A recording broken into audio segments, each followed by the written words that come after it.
Contradictions are adding more uncertainty and in the end instability in this economy. That uncertainty and the contradictions. But for us, to me, it's not a surprise because if you followed the COSASE, our investigations at that time, to me, you would not be surprised with what is happening. But what the executive should have done by the time the Parliament adopted the recommendations, should have acted. Maybe we would have averted this. Now we don't know whether there was extra money or extra items. No, whether what was extra cargo, whether it was money or it was other items. We don't know. But more so, what is more disturbing is the contradictions now, which are and the infights between police, government spokesperson, and the central bank. Whom should the Ugandans now believe? Whom should the world believe? And such contradictions lead to instability and finally destabilize the economy. And because the economy is a very sensitive thing, the investors are going to hold back. So in such a way, the economy will be affected.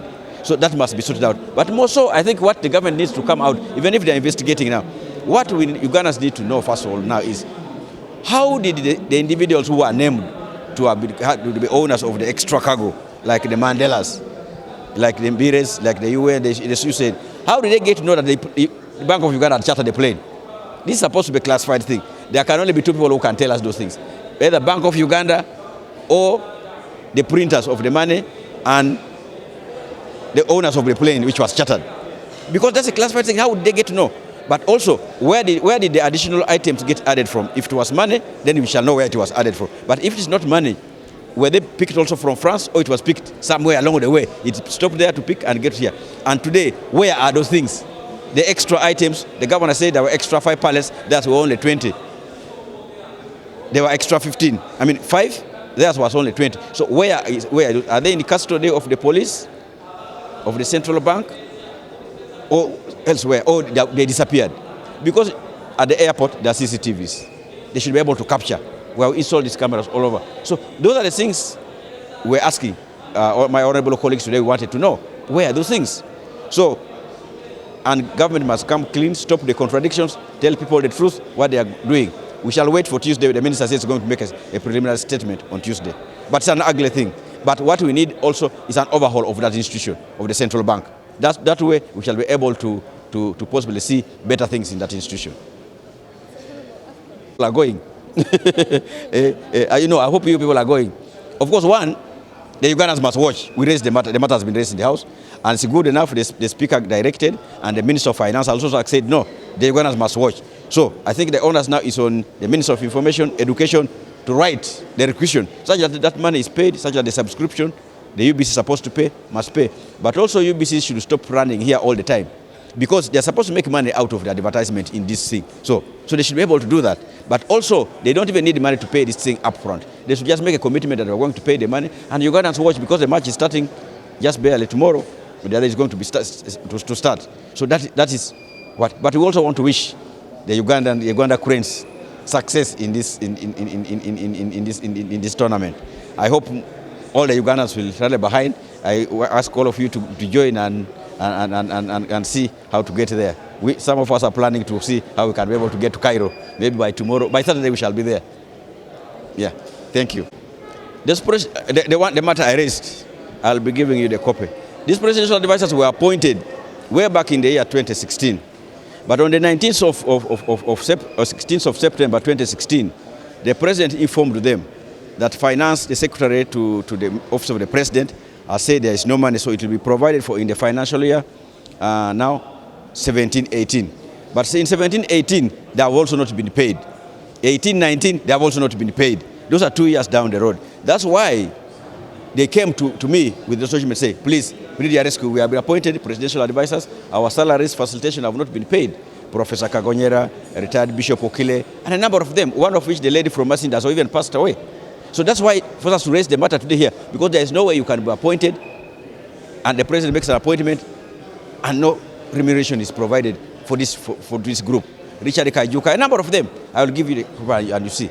So it's good the minister has given a guarantee, but I'm going to follow it up until we sure that these people who are appointed are paid, including the areas, not just starting from July. Thank you. Well, I think whether this should have been done earlier or not, The fundamental point is, do Ugandans deserve to see how their team is playing, especially given the fact that in a row now, the second time since 78, the second time we are appearing in the competition of the pride of the continent, that is Confederations of African competition. So I think we must actually help UBC in all ways. One, to secure the right to relay the matches live, but also not only that, where funds are needed urgently, I think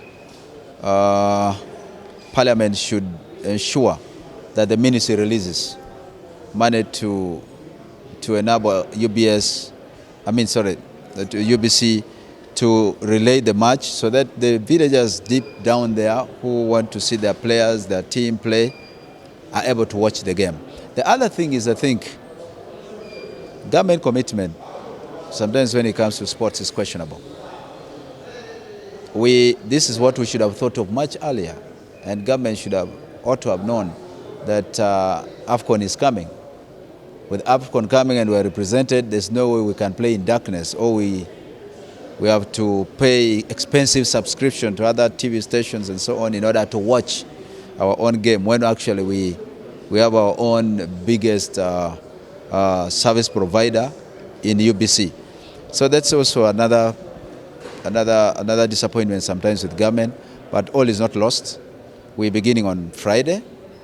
I think by the time we're playing our first match, Saturday or Sunday, we can work out something. Today is still Wednesday. The issues of investigation are for police. And even in anger, it is the CIDs who told him, not PROs. So I think Mr. Fono here has overshot his level. But since it's our cadre, there's no problem. Every person can make a mistake. But here I think it is a mistake, because the person who is mandated to investigate is the police. It's not Enanga himself, but the CID department. So what I know is that money must have been squandered. But maybe for purposes of the image of the country, I think that's how Mr. Fono Pondo is trying to hide. Otherwise, it is clear that money was squandered. And I think it's unfortunate that the president is busy moving on issues of Operation Wealth Creation. Otherwise, we would use the SFC to pick up these people, Bank of Uganda, even CA officers and what. In fact, if it was another country, these people would just go for firing squad. You don't need to go to court, because it's too much. You don't need it. It's wasting time.